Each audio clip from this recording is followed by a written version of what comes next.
Finland is ranked at or near the top of having the best educated students in the world, which left everyone wondering, really? Finland? These are the people who gave us the Air Guitar Championship and the sports of cell phone throwing and wife carrying. These are the geniuses that cracked the code to good education. I mean, how is it that the kids in Finland are ahead of the rest of the world? So here's what happened. Back in the day, Finland's schools sucked on the level that ours suck on. When they tested the world's kids, both Finland and us were usually about the same, somewhere down the list of nations. But Finland didn't like that. So they tried some new ideas, and in no time, Finland shot to the top of the world. Their students were number one. How did they do that? That was the one question I wanted an answer to, and I went straight to see the enemy's Minister of Education. Before I could say anything, she blurted out their top secret. They do not have homework. Wait, so you reduced the homework you give them at school? Yes. They should have more time to be kids, to be youngsters, to enjoy the life. How many hours of homework did you get last night? About 10 minutes or something. 10 minutes of homework? Yeah. Maybe 15 minutes or 20 minutes. 20 minutes. About 20 minutes? Yeah. Well, if I would have done the homework, I think it would be like 10 minutes tops. Usually I don't really do homework that much. The whole term homework is kind of obsolete, I think. In that way that... Your homework is obsolete. Yeah. In that way that these kids, they have a lot other things to do after school. Like what? Like being together, like being with the family, like doing sports, like playing music, like reading. So they have no homework. What if all they want to do is climb a tree? They could climb a tree, yeah. They can climb a tree, then they learn how to climb a tree. But they'll end up, while climbing the tree, probably finding out about different insects, and they can come to the school next day telling me about what they found. Compared to the older kids, how many hours a day do the younger ones go to school? Mondays, 3 hours. Tuesdays, 4 hours. It varies. It's 20 hours a week. So they're, oh man. Now, does this 3 or 4 hours at school include the lunch hour? Yes. How are they learning anything? How are you getting anything done? Your brain has to relax every now and then. If you just constantly work, then you stop learning. And there's no use of doing that for a longer period of time. Finland students have the shortest school days and the shortest school years in the entire Western world. They do better by going to school less. How many languages do you speak? English, yeah. Swedish, Spanish. Finnish and Swedish. Finnish, English and German. French, German. Finnish and English. English, Swedish and French and Spanish. So you were an exchange student in the U.S.? Yeah. When you got back here in school, what did you notice that you felt relieved about? No more multiple choice exams. No multiple choice exams here? Or very few of them, if any. Really? All of my exams in the U.S. How do you answer the question right if it isn't listed as one of the 4 choices? You write your answer. You have to know it, actually. Yeah. You actually have to know it. Yeah. If there was one thing I heard over and over again from the Finns, it was that America should stop teaching to a standardized test. Get rid of those standardized tests. National testing. The standardized tests. Standardized testings. What you are teaching your students is to do well on those tests, and you're not really teaching them anything.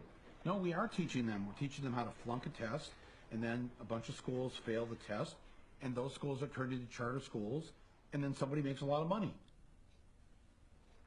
But school is about finding your happiness, finding finding a way to learn what makes you happy. They figure now about 1/3 of the school time the students are in school is spent preparing for the standardized test. And so they've eliminated a lot of things that aren't on the test. So music is gone, art is gone, poetry is gone. Yeah, in many schools. Civics isn't even on the test. So now schools are dropping Really? civics, yes. Civics, American civics. Okay. Unbelievable. We got rid of poetry. Really? Yeah. Yeah. Why? It's a waste of time. When are they ever going to learn? When are they ever going to speak as poets when they're adults? How does that help them get a job?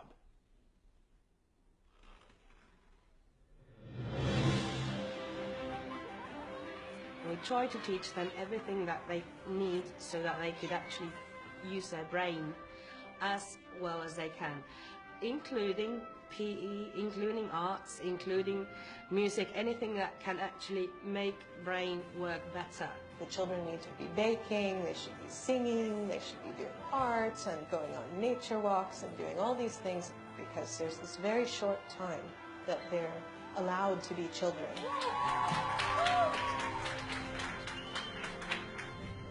If you don't have standardized tests here in Finland, how do you know which schools are the best? And, you know, people need a list. The neighborhood school is the best school. It is not different than the school which can be, for example, situated in the town center, because all the schools in Finland, they are all equal.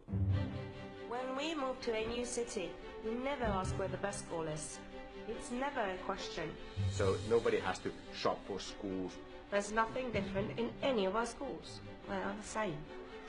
It is illegal in Finland to set up a school and charge tuition. That's why, for the most part, private schools don't exist. And what that means is that the rich parents have to make sure that the public schools are great. And by making the rich kids go to school with everyone else, they grow up with those other kids as friends. And when they become wealthy adults, they have to think twice before they screw them over. In the United States, education is a business. There are corporations making money.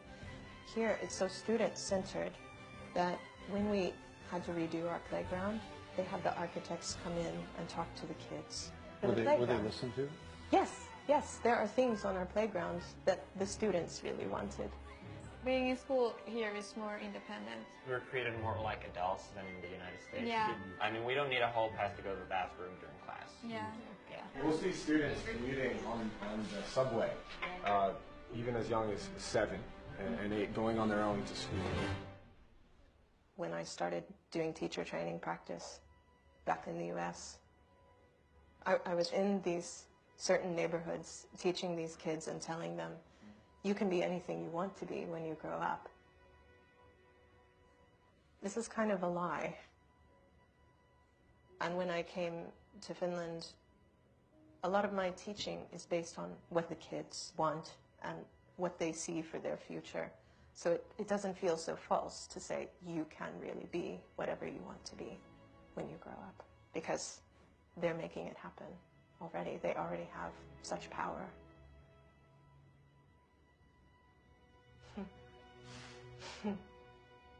That's upsetting to think about that, that our kids don't have that.